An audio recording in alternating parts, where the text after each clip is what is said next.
ರಾಜ್ಯದಲ್ಲಿ ದಿನ ದಿನಕ್ಕೂ ಕೂಡ ಹೃದಯಾಘಾತ ಸಂಖ್ಯೆ ಹೆಚ್ಚಾಗ್ತಾ ಇದೆ. ಈ ಒಂದು ಹಿನ್ನೆಲೆಯಲ್ಲಿ ಒಂದು ಸಮಿತಿಯನ್ನ ರಚನೆ ಮಾಡಲಾಗಿತ್ತು. ತಜ್ಞರ ವರದಿಯಲ್ಲಿ ಸ್ಫೋಟಕ ಸತ್ಯ ಬಯಲಾಗಿದೆ.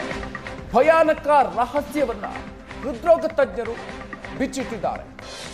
ಈ ವರದಿಯಲ್ಲಿ ಹಾಗಾದ್ರೆ ಬಯಲಾಗಿರುವಂತಹ ಅಂಶಗಳು ಯಾವುದು? ಆ ಅಂಶಗಳನ್ನ ನಿಮ್ಮ ಮುಂದೆ ಇಡ್ತಾ ಇದ್ದೀವಿ. ಪ್ರಮುಖವಾಗಿ ರಾಜ್ಯದಲ್ಲಿ ಈ ಪ್ರಮಾಣದಲ್ಲಿ ಹೃದಯಾಘಾತ ಪ್ರಕರಣಗಳು ಕಂಡು ಬರೋದಕ್ಕೆ ಕಾರಣ ಅತಿಯಾದ ಉಪ್ಪು ಹಾಗೂ ಸಕ್ಕರೆ ಸೇವನೆ. ಈ ವಿಚಾರ ಗೊತ್ತಾಗ್ತಾ ಇದೆ. ಅತಿಯಾದ ಉಪ್ಪು ಹಾಗೂ ಸಕ್ಕರೆ ಸೇವನೆಯೇ ಡೇಂಜರ್. ಹೃದಯಾಘಾತಕ್ಕೆ ಒತ್ತಡ, ಮಧುಮೇಹವಷ್ಟೇ ಅಲ್ಲ, ಅತಿಯಾದ ಸಿಹಿ ಹಾಗೂ ಉಪ್ಪು ಕೂಡ ಕಾರಣ ಅನ್ನೋದು ಉಲ್ಲೇಖ ಆಗಿದೆ. ಸೋಡಿಯಂನಿಂದ ನರಗಳು ದಿನದಿಂದ ದಿನಕ್ಕೆ ವೀಕ್ ಆಗುತ್ತೆ. ಅದರ ಜೊತೆಗೆ ಬಿಸ್ಕೆಟ್, ಚಿಪ್ಸ್, ಸ್ವೀಟ್ಸ್, ಸಾಸ್ನಿಂದ ಕೂಡ ಹೃದಯಾಘಾತ ಉಂಟಾಗಬಹುದು. ಅವುಗಳು ಕೂಡ ಹೃದಯಾಘಾತಕ್ಕೆ ಕಾರಣ ಆಗಬಹುದು ಅಂತ ಈ ಒಂದು ವರದಿಯಲ್ಲಿ ಗೊತ್ತಾಗ್ತಾ ಇದೆ. ಸಕ್ಕರೆ, ಉಪ್ಪು ಸೇವನೆಯಿಂದ ಕಾಯಿಲೆಗಳು ಹೆಚ್ಚಾಗುತ್ತೆ. ಸಕ್ಕರೆ ಸೇವನೆಯಿಂದ ಫ್ಯಾಟಿ ಲಿವರ್ ಅಪಾಯ ಹೆಚ್ಚಾಗುತ್ತೆ. ದಿನವೂ 10% ಕ್ಯಾಲೋರಿಗಿಂತ ಹೆಚ್ಚು ಸಕ್ಕರೆ ಸೇವನೆ ಮಾಡಿದ್ರೆ ಅದು ಡೇಂಜರ್ ಅನ್ನುವಂಥ ಅಂಶ ಕೂಡ ಉಲ್ಲೇಖ ಆಗಿದೆ. Hypertension, heart attack, stroke ಇದೆಲ್ಲದಕ್ಕೂ ಕೂಡ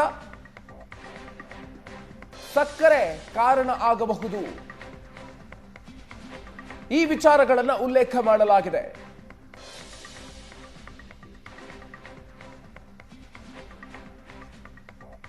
ವೈದ್ಯರ ತಂಡ ಸಿದ್ಧಪಡಿಸಿರುವಂತಹ ವರದಿಯ ಕಾಪಿಯನ್ನು ಕೂಡ ನೀವು ಗಮನಿಸ್ತಾ ಇದ್ದೀರಿ. ಸರ್ಕಾರಕ್ಕೆ ಇವತ್ತು ಸಲ್ಲಿಕೆ ಮಾಡಲಾಗುತ್ತೆ. ಆದರೆ ಈ ಒಂದು ವರದಿಯಲ್ಲಿ ಏನೆಲ್ಲ ಅಂಶಗಳು ಉಲ್ಲೇಖ ಆಗಿದೆ ಅನ್ನೋದನ್ನ ನಿಮ್ಮ ಮುಂದೆ ಇಡ್ತಾ ಇದ್ದೀವಿ. ರಾಜ್ಯದಲ್ಲಿ ಹೃದಯಾಘಾತ ಪ್ರಕರಣಗಳು ಇತ್ತೀಚಿನ ದಿನಗಳಲ್ಲಿ ಕಳೆದ 1.5-2 ತಿಂಗಳ ಅಂತರದಲ್ಲಿ ಬಹಳ ದೊಡ್ಡ ಪ್ರಮಾಣದಲ್ಲಿ ಏರಿಕೆಯಾಗಿದೆ. ಇದೇ ಕಾರಣದಿಂದಾಗಿ ತಜ್ಞರ ಸಮಿತಿಯನ್ನು ರಚನೆ ಮಾಡಲಾಗಿತ್ತು. ಇದಕ್ಕೆ ನಿಜವಾಗಿಯೂ ಕಾರಣ ಏನು? ಸಾರ್ವಜನಿಕವಾಗಿ ಕೋವಿಡ್ ವ್ಯಾಕ್ಸಿನ್ ನಿಂದ ಈ ರೀತಿಯಾಗಿ ಆಗ್ತಾ ಇದೆ. ಹೃದಯಾಘಾತಗಳಿಗೆ ಕೋವಿಡ್ ವ್ಯಾಕ್ಸಿನ್ ಕಾರಣ ಅನ್ನುವಂಥ ಒಂದು ಚರ್ಚೆಗಳು ಸಾರ್ವಜನಿಕ ವಲಯದಲ್ಲಿತ್ತು. ಹಾಗಾಗಿ ಅದಕ್ಕೂ ಕೂಡ ಸ್ಪಷ್ಟನೆಯನ್ನು ಪಡ್ಕೊಳ್ಳುವಂಥ ಒಂದು ಅಗತ್ಯತೆ ಇದ್ದ ಕಾರಣದಿಂದಾಗಿ ಸಮಿತಿಯನ್ನ ರಚನೆ ಮಾಡಲಾಗಿತ್ತು. ಈ ಸಮಿತಿ ಸಿದ್ಧಪಡಿಸಿರುವಂತಹ ವರದಿಯಲ್ಲಿ ಎಲ್ಲ ವಿಚಾರಗಳು ಉಲ್ಲೇಖ ಆಗಿದೆ.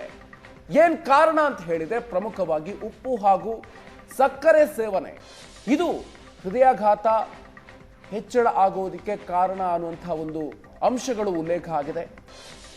ಅತಿಯಾದ ಸಿಹಿ, ಉಪ್ಪು ಕಾರಣ ಅನ್ನುವಂತಹ ಅಂಶವನ್ನ ಈ ವರದಿಯಲ್ಲಿ ಉಲ್ಲೇಖಿಸಲಾಗಿದೆ. ಸೋಡಿಯಂನಿಂದ ನರಗಳು ದಿನದಿಂದ ದಿನಕ್ಕೆ ವೀಕ್ ಆಗುತ್ತೆ. ಆ ಒಂದು ಕಾರಣದಿಂದಾಗಿ ಹೃದಯದ ಸಮಸ್ಯೆಗೆ ಇದು ಕೂಡ ಕಾರಣ ಆಗುತ್ತೆ. ಅದರ ಜೊತೆಗೆ ಬಿಸ್ಕೆಟ್, ಚಿಪ್ಸ್, ಸ್ವೀಟ್ಸ್, ಸಾಸ್ನಿಂದ ಕೂಡ ಹೃದಯಾಘಾತ ಉಂಟಾಗಬಹುದು. ಪ್ರಮುಖವಾಗಿ ಸಕ್ಕರೆ ಹಾಗೂ ಉಪ್ಪು ಇದನ್ನು ಅತಿಯಾಗಿ ಸೇವನೆ ಮಾಡೋದು ಕಾಯಿಲೆಗೆ ಹೆಚ್ಚು ಅವಕಾಶ ಕೊಟ್ಟಂತಾಗುತ್ತೆ ಅನ್ನುವಂತಹ ಒಂದು ವಿಚಾರವನ್ನ ಈ ವರದಿಯಲ್ಲಿ ಉಲ್ಲೇಖಿಸಲಾಗಿದೆ. ಹೃದಯಾಘಾತಕ್ಕೆ ಈ ಒಂದು ವಿಚಾರಗಳೇ ಪ್ರಮುಖ ಕಾರಣ ಅನ್ನುವಂಥ ಒಂದು ಅಂಶವನ್ನ ಈ ಒಂದು ವರದಿಯಲ್ಲಿ ಉಲ್ಲೇಖಿಸಲಾಗಿದೆ. ಹೆಚ್ಚಿನ ಡೀಟೇಲ್ಸ್ ಕೊಡ್ತಾರೆ ನಮ್ಮ ಪ್ರತಿನಿಧಿ ಮಮತಾ. ಇದೀಗ ನಮ್ಮ ಜೊತೆಗೆ ನೇರ ಸಂಪರ್ಕದಲ್ಲಿ ಜಾಯ್ನ್ ಆಗ್ತಾ ಇದ್ದಾರೆ. ಮಮತಾ, ಸಾಕಷ್ಟು ಕುತೂಹಲ ಇತ್ತು, ಏನ್ ಕಾರಣ ರಾಜ್ಯದಲ್ಲಿ ಇಷ್ಟು ದೊಡ್ಡ ಪ್ರಮಾಣದಲ್ಲಿ ಹಾರ್ಟ್ ಅಟ್ಯಾಕ್ ಆಗೋದಿಕ್ಕೆ ಅನ್ನುವಂಥ ವಿಚಾರ. ಆದ್ರೆ ಎಲ್ಲರೂ ಕೂಡ ಕೋವಿಡ್ ವ್ಯಾಕ್ಸಿನ್ ಕಡೆಗೆ ಬೊಟ್ಟು ಮಾಡ್ತಾ ಇದ್ರೆ, ಆದ್ರೆ ಈ ವರದಿಯಲ್ಲಿ ಉಲ್ಲೇಖ ಆಗಿರೋದು ಉಪ್ಪು ಹಾಗೂ ಸಕ್ಕರೆಯ ಅಂಶಗಳು ಹೆಚ್ಚಾಗಿ ಸೇವನೆ ಮಾಡೋದ್ರಿಂದಾಗಿ ಕಾರಣ ಆಗುತ್ತೆ ಅನ್ನುವಂಥದ್ದು. ಏನೆಲ್ಲ ವಿಚಾರಗಳು ಈ ವರದಿಯಲ್ಲಿ ಇದೆ ಮಮತಾ? ಮಧುಕರ್, ಹೌದು, ರಾಜ್ಯದಲ್ಲಿ ದಿನೇ ದಿನ ಏನು ಹೃದಯಾಘಾತದಿಂದ ಸಾವನ್ನಪ್ತಾ ಇರುವಂತಹವರ ಸಂಖ್ಯೆ ಜಾಸ್ತಿ ಆಗಿದೆ. ಅದರಲ್ಲೂ ಹಾಸನದಲ್ಲಿ ಇತ್ತೀಚೆಗೆ ತುಂಬಾ ಜಾಸ್ತಿ ಆಗ್ತಾ ಇರುವಂತದ್ದು. ಇವೆಲ್ಲವನ್ನೂ ಕೂಡ ಇದಕ್ಕೆ ಏನ್ ಕಾರಣ ಅನ್ನುವಂತಹ ನಿಟ್ಟಿನಲ್ಲಿ ಈಗಾಗಲೇ ಸರ್ಕಾರ ಒಂದು ಏನು ಆರೋಗ್ಯ ಇಲಾಖೆಗೆ ಸೂಚನೆಯನ್ನ ನೀಡಿತ್ತು. ಏನ್ ಕಾರಣ ಅನ್ನೋದನ್ನ ಅಧ್ಯಯನ ಮಾಡಿ ವರದಿ ಕೊಡ್ಬೇಕು ಅಂತ. ಆ ನಿಟ್ಟಿನಲ್ಲಿ ಈಗಾಗಲೇ ಅಧ್ಯಯನವನ್ನ ಮಾಡಿ ಕೋವಿಡ್ ಕೋವಿಡ್ ವ್ಯಾಕ್ಸಿನ್ ಇಂದ ಏನಾದ್ರೂ ಹೃದಯಾಘಾತ ಜಾಸ್ತಿ ಆಗ್ತಾ ಇದೆಯಾ ಇಲ್ವಾ ಅನ್ನೋದ್ರ ಬಗ್ಗೆ ಅಧ್ಯಯನ ಮಾಡೋದಕ್ಕೆ ಅಂತ ಹೇಳ್ಬಿಟ್ಟು ಒಂದು ಸಮಿತಿಯನ್ನ ರಚಿಸಿ ಇವಾಗ ಅಧ್ಯಯನದ ರಿಪೋರ್ಟ್ ಕೂಡ ರೆಡಿ ಆಗಿದೆ. ಇವತ್ತು ಅದನ್ನ ಸರ್ಕಾರಕ್ಕೆ ಸಲ್ಲಿಸ್ತಾರೆ. ಈ ಒಂದು ರಿಪೋರ್ಟ್ ನಲ್ಲಿ ಒಂದಷ್ಟು ಚೇಂಜಸ್ ಇತ್ತು. ಹಾಗಾಗಿ ಇವತ್ತು ಏನು ಸಚಿವರ ಸಮ್ಮುಖದಲ್ಲಿ ಇವತ್ತು ಒಂದು ಸಭೆ ಕೂಡ ನಡೆಯುತ್ತಾ ಈಗಾಗಲೇ ಈ ಒಂದು ಏನು ಅಧ್ಯಯನದ ವರದಿ ಏನು ಆರೋಗ್ಯ ಇಲಾಖೆಗೂ ಕೂಡ ತಲುಪಿದೆ.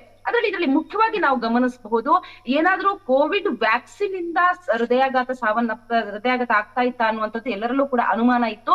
ಆದ್ರೆ ಈಗ ಅದಕ್ಕೆ ತೆರೆ ಬಿದ್ದಿರುವಂತದ್ದು. ಯಾಕಂತಂದ್ರೆ ವ್ಯಾಕ್ಸಿನ್ ಇಂದ ಯಾವುದೇ ರೀತಿಯಲ್ಲೂ ಕೂಡ ಸಮಸ್ಯೆ ಆಗ್ಲಿಲ್ಲ. ಇದು ಹಲವಾರು ಬೇರೆ ಬೇರೆ ಕಾರಣಗಳಿಂದಾಗಿ ಹೃದಯಾಘಾತ ಆಗ್ತಾ ಇದೆ ಅನ್ನುವಂಥದ್ದು ತಿಳಿದಿರುವಂತದ್ದು. ಮುಖ್ಯವಾಗಿ ಇದರಲ್ಲಿ ಉಪ್ಪು ಮತ್ತು ಸಕ್ಕರೆಯ ಅಂಶವನ್ನು ಜಾಸ್ತಿ ಜನ ಸೇವನೆ ಮಾಡ್ತಾರೆ. ಹಾಗಾಗಿ ಒಂದಷ್ಟು ಆರೋಗ್ಯದ ಮೇಲೆ ಇದು ಪರಿಣಾಮ ಬೀಳ್ತಾ ಇದೆ ಅನ್ನುವಂಥದ್ದು ಕೂಡ ಈ ರಿಪೋರ್ಟ್ ನಲ್ಲಿ ತಿಳಿದು ಬಂದಿದೆ.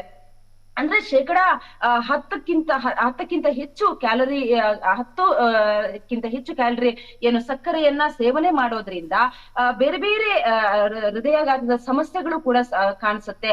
ಹೃದಯಕ್ಕೆ ಸಂಬಂಧಿಸಿದಂತಹ ಸಮಸ್ಯೆಗಳು ಕಾರಣ ಆಗ್ಬಹುದು. ಹಾಗಾಗಿ ಹಾರ್ಟ್ ಅಟ್ಯಾಕ್ ಕೂಡ ಆಗುತ್ತೆ ಅನ್ನುವಂಥದ್ದು ಕೂಡ ಈ ರಿಪೋರ್ಟ್ ನಲ್ಲಿ ತಿಳಿದು ಬಂದಿರುವಂತದ್ದು.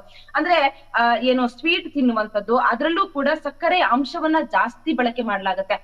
ನ್ಯಾಚುರಲ್ ಆಗಿ ಏನು ಬೆಲ್ಲವನ್ನ ಬಳಸಿ ಅನ್ನುವಂಥದ್ದನ್ನ ಅಂದ್ರೆ ನ್ಯಾಚುರಲ್ ಬೆಲ್ಲವನ್ನ ಬಳಸಿ ಅಂತ ಹೇಳ್ಬಿಟ್ಟು ಈಗಾಗಲೇ ತಜ್ಞ ವೈದ್ಯರು ಕೂಡ ಹೇಳುವಂಥದ್ದು. ಯಾಕಂದ್ರೆ ಸಕ್ಕರೆಯಲ್ಲಿ ಕೆಮಿಕಲ್ ಅಂಶವನ್ನ ಏನು ರೆಡಿ ಮಾಡುವಾಗಲೇ ಕೆಮಿಕಲ್ ಅನ್ನ ಹಾಕ್ತಾರೆ. ಹಾಗಾಗಿ ಅದನ್ನ ಸಕ್ಕರೆಯನ್ನ ಜಾಸ್ತಿ ಬಳಸಬೇಡಿ, ಇದರಿಂದ ಡಯಾಬಿಟಿಕ್ ಕೂಡ ಜಾಸ್ತಿ ಆಗತ್ತೆ ಅನ್ನುವಂಥದ್ದನ್ನ ವೈದ್ಯರು ಕೂಡ ಹೇಳ್ತಾ ಇದ್ರು. ಆ ನಿಟ್ಟಿನಲ್ಲಿ ಈಗಾಗಲೇ ಏನೋ ಈ ಒಂದು ಅಂಶ ಅಂದ್ರೆ ಉಪ್ಪು ಮತ್ತೆ ಸಕ್ಕರೆಯ ಅಂಶವನ್ನ ಜಾಸ್ತಿ ತಿನ್ನೋದ್ರಿಂದ ನರಗಳು ವೀಕ್ ಆಗ್ತಾ ಹೋಗುತ್ತೆ ಅನ್ನುವಂಥದ್ದು ಕೂಡ ಈ ರಿಪೋರ್ಟ್ ನಲ್ಲಿ ತಿಳಿದು ಬಂದಿರುವಂತದ್ದು.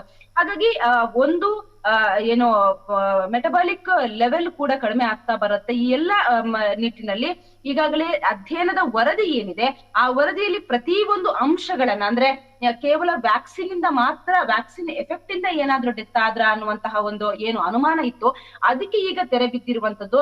ಇಲ್ಲಿ ಮುಖ್ಯವಾಗಿ ನಾವು ಅಧ್ಯಯನದ ರಿಪೋರ್ಟ್ ನಲ್ಲಿ ನೋಡ್ತಾ ಇದೆ, ಒಂದು ಡಯಾಬಿಟಿಕ್ ನಿಂದ ಇರ್ಬೋದು ಅಥವಾ ಒತ್ತಡದಿಂದ ಇರ್ಬೋದು. ಜನ ಕೋವಿಡ್ ಸಂದರ್ಭದಲ್ಲಿ ಸುಮಾರು ಜನ ಕೆಲಸವನ್ನ ಕಳ್ಕೊಂಡ್ರು. ಹಾಗಾಗಿ ಅದರಲ್ಲಿ ಅವರು ಒಂದಷ್ಟು ಒತ್ತಡಕ್ಕೆ ಒಳಗಾದ್ರು. ಹಾಗಾಗಿ ಆ ಎಲ್ಲ ಒತ್ತಡಗಳು ಜೊತೆಗೆ ನಿದ್ರಾಹೀನತೆ, ಉಸಿರಾಟ ತೊಂದರೆ ಇರ್ಬೋದು, ಇವೆಲ್ಲ ಕಾರಣಗಳಿಂದಲೂ ಕೂಡ ಹೃದಯಾಘಾತ ಆಗ್ತಾ ಇದೆ ಅನ್ನುವಂಥದ್ದು ಈಗಾಗಲೇ ಅಧ್ಯಯನದ ರಿಪೋರ್ಟ್ ನಲ್ಲಿ ತಿಳಿದು ಬಂದಿರುವಂತದ್ದು.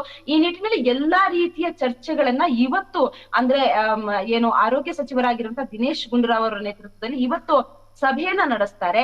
ಈ ಸಭೆಯಲ್ಲಿ ಏನು ಕೋವಿಡ್ ವ್ಯಾಕ್ಸಿನ್ ಹೃದಯಾಘಾತಕ್ಕೆ ಕಾರಣ ಏನು ಅನ್ನೋದಕ್ಕೆ ಅಧ್ಯಯನದ ಸಮಿತಿ ಏನಿತ್ತು, ಅದ್ರಲ್ಲಿರುವಂತಹ ಎಲ್ಲಾ ಸಮಿತಿಯ ಸದಸ್ಯರುಗಳು ಕೂಡ ಭಾಗಿಯಾಗ್ತಾರೆ.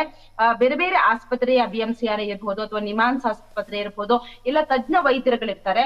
ಈ ತಜ್ಞ ವೈದ್ಯರುಗಳು ಜೊತೆಗೆ ಜಯದೇವ ಆಸ್ಪತ್ರೆಯ ಡಾಕ್ಟರ್ ಏನು ರವೀಂದ್ರನಾಥ್ ಅವರು ಏನಿದ್ದಾರೆ, ಅವರ ನೇತೃತ್ವದಲ್ಲಿ ಈ ಒಂದು ಸಮಿತಿ ರಚನೆ ಆಗಿತ್ತು. ಎಲ್ಲರೂ ಸಭೆಯಲ್ಲಿ ಇವತ್ತು ಮತ್ತೊಂದು ಸುತ್ತಿನ ಚರ್ಚೆಯನ್ನ ಮಾಡ್ತಾರೆ. ಅಂದ್ರೆ ಉಪ್ಪು ಮತ್ತೆ ಸಕ್ಕರೆಯ ಅಂಶಗಳೇ ಇದಕ್ಕೆ ಕಾರಣ ಆಯ್ತಾ, ಇಷ್ಟೊಂದು ಜನರ ಸಾವಿಗೆ ಇದು ಒಂದೇ ಕಾರಣನಾ, ಅಥವಾ ಅದರ ಜೊತೆಗೆ ಬೇರೆ ಬೇರೆ ಏನೇನು ಕಾರಣಗಳಿದ್ದಾವೆ ಎಲ್ಲವನ್ನೂ ಕೂಡ ಇವತ್ತು ಕೂಲಂಕುಷವಾಗಿ ಚರ್ಚೆ ಮಾಡ್ತಾರೆ. ಅದ್ರ ಜೊತೆಗೆ ಅದಕ್ಕೆ ಏನೇನು ಆಡ್ ಮಾಡ್ಬೇಕು ಅಥವಾ ಬದಲಾವಣೆಗಳು ಏನೇನಿದೆ ಅದೆಲ್ಲವನ್ನು ಕೂಡ ರೆಡಿ ಮಾಡ್ಕೊಂಡು ಇವತ್ತು ಸರ್ಕಾರಕ್ಕೆ ಈ ಒಂದು ವರದಿಯನ್ನ ಸಲ್ಲಿಸ್ತಾರೆ. ನಿಜವಾಗಿಯೂ ಇದರಲ್ಲಿ ಅಂದ್ರೆ ಉಪ್ಪು ಮತ್ತೆ ಏನು ಸಕ್ಕರೆ ಅಂಶ ಮಾತ್ರ ಅಲ್ಲ, ಅದರ ಜೊತೆಗೆ ಬೇರೆ ಬೇರೆ ಕಾರಣಗಳು, ಈಗ ನಾವು ಹೇಳಿದ ಹಾಗೇನೆ ಈಗಾಗಲೇ ವೈದ್ಯರು ಕೂಡ ಹೇಳಿರುವ ಪ್ರಕಾರ ಅಂದ್ರೆ ಕೋವಿಡ್ ಬಳಿಕ ಒಂದಷ್ಟು ಜನ ಸಾವನ್ನಪ್ಪಿದ್ರೆ ಅದಕ್ಕೆ ಏನೇನ್ ಕಾರಣ ಅನ್ನುವಂಥದ್ದನ್ನು ಕೂಡ ಏನು ಈಗಾಗಲೇ ನಾವ್ ಹೇಳಿದ ಹಾಗೇನೆ ಸಕ್ಕರೆ ಮತ್ತೆ ಉಪ್ಪಿನ ಅಂಶ ಇರ್ಬೋದು, ಅದರ ಜೊತೆಗೆ ನಿದ್ರಾಹೀನತೆ ಇರ್ಬೋದು, ಒಂದಷ್ಟು ಜನ ಕೆಲಸವನ್ನ ಕಳ್ಕೊಂಡಿರುವಂತದ್ದು ಇರ್ಬೋದು, ಈ ಡಿಪ್ರೆಷನ್ಗೆ ಒಳಗಾಗಿರುವಂತದ್ದು ಇರ್ಬೋದು, ಉಸಿರಾಟ ತೊಂದರೆ ಇರ್ಬೋದು, ಅಥವಾ ಏನು ಕೋವಿಡ್ಗೆ ನಾವು ತಗೊಂಡಿರುವಂತಹ ಟ್ಯಾಬ್ಲೆಟ್ಸ್ ಗಳು ಏನಿದಾವೆ ಅಥವಾ ಸಿರಿಂಜ್ಗಳು ಏನಿದಾವೆ ಅವೆಲ್ಲದರ ಮೇಲೆ ಅದರಲ್ಲಿ ಏನೇನು ಎಫೆಕ್ಟ್ ಆಯ್ತು ಆರೋಗ್ಯದ ಮೇಲೆ, ಇವೆಲ್ಲವನ್ನು ಕೂಡ ಚರ್ಚೆ ಮಾಡ್ತಾರೆ. ಅದರ ಜೊತೆಗೆ ಕೋವಿಡ್ ಗಿಂತ ಹಿಂದೆ ಎಷ್ಟು ಹೃದಯಾಘಾತಕ್ಕೆ ಬಲಿಯಾದ್ರೂ ಇವೆಲ್ಲವನ್ನು ಕೂಡ ಈ ಅಧ್ಯಯನದ ವರದಿಯಲ್ಲಿ ಕ್ರೋಢೀಕರಿಸಲಾಗಿದೆ. ಅದರ ಜೊತೆಗೆ ಅಂದ್ರೆ ಇದು ಕೇವಲ 250 ಪ್ರಕರಣಗಳನ್ನ ಮಾತ್ರ ಇಟ್ಕೊಳ್ಳಲಾಗಿದೆ. ಹಾಗಾಗಿ ಅದರಲ್ಲೇನು ತುಂಬಾ ಅಂಶಗಳು ಕೂಡ ನಮ್ಗೆ ತಿಳಿದು ಬಂದಿರುವುದಿಲ್ಲ ಅನ್ನುವಂಥದ್ದನ್ನು ವೈದ್ಯರು ಕೂಡ ಹೇಳಿರುವಂತ. ಆದ್ರೆ ಅದಕ್ಕಿಂತ ಹಿಂದೆ ಕೂಡ ಒಂದಷ್ಟು ವರದಿಯನ್ನ ರೆಡಿ ಮಾಡಿದಂತಹ ಸಂದರ್ಭದಲ್ಲೂ ಕೂಡ ಕೋವಿಡ್ ವ್ಯಾಕ್ಸಿನ್ ಇಂದ ಅಲ್ಲ ಅನ್ನುವಂಥದ್ದು ಕೂಡ ಗೊತ್ತಾಗಿದೆ. ಅಂದ್ರೆ ಅದರಲ್ಲೂ ಕೂಡ ಇದು ಕೋವಿಡ್ಗೆ ಅಂದ್ರೆ ತಗೊಂಡಿರುವಂತಹ ಏನು ಔಷಧಿಗಳು ಏನಿದಾವೆ ಅದರಿಂದ ಎಫೆಕ್ಟ್ ಆಗಿದೆ ಅನ್ನುವಂಥದ್ದು ಕೂಡ ಗೊತ್ತಾಗಿದೆ. ಹಾಗಾಗಿ ಇವೆಲ್ಲ ಅಂಶಗಳನ್ನ ಈಗಾಗಲೇ ಅಧ್ಯಯನದ ರಿಪೋರ್ಟ್ ನಲ್ಲಿ ಏನು ರೆಡಿ ಮಾಡ್ಕೊಳ್ಳಲಾಗಿದೆ. ಇವತ್ತು ಸಚಿವರ ಸಭೆಯಲ್ಲಿ ಈ ಒಂದು ಅಧ್ಯಯನದ ರಿಪೋರ್ಟ್ ನ ಅದರ ಮೇಲೆ ಏನು ಮೀಟಿಂಗ್ ಇರುತ್ತೆ, ಸಭೆ ನಡೆಸಲಾಗುತ್ತೆ. ಚರ್ಚೆಯ ಬಳಿಕ ಇವತ್ತು ಸರ್ಕಾರಕ್ಕೆ ಈ ಒಂದು ವರದಿಯನ್ನ ಕೊಡಲಾಗುತ್ತೆ. ಜೊತೆಗೆ ಮಧುಕರ್, ಅದರ ಜೊತೆಗೆ ಇದು ಕೇವಲ ರಾಜ್ಯದ ಏನು ಹೃದಯಾಘಾತಕ್ಕೆ ಸಂಬಂಧಪಟ್ಟಂತಹ ರಿಪೋರ್ಟ್ ಆದ್ರೆ ಹಾಸನಕ್ಕೆ ಸಂಬಂಧಪಟ್ಟಂತಹ ರಿಪೋರ್ಟ್ ಬೇರೆನೆ ಇರುತ್ತೆ. ಅದನ್ನ ಸರ್ಕಾರಕ್ಕೆ 10ನೇ ತಾರೀಕಿಗೆ ಅಂದ್ರೆ ಇದಕ್ಕೆ ಏನೇನು ಕಾರಣ ಅನ್ನುವಂಥದ್ದನ್ನ ಹಾಸನದಲ್ಲಿ ಕೆಲವೊಂದು ರಿಪೋರ್ಟ್ ಗಳನ್ನ ರೆಡಿ ಮಾಡ್ಕೊಳ್ಳಲಾಗಿದೆ. ಅದನ್ನ ಮತ್ತೆ ಸರ್ಕಾರಕ್ಕೂ ಕೂಡ ಸಲ್ಲಿಸಲಿದ್ದಾರೆ. Madhukar, thank you Mamata ಡೀಟೇಲ್ಸ್ಗೆ.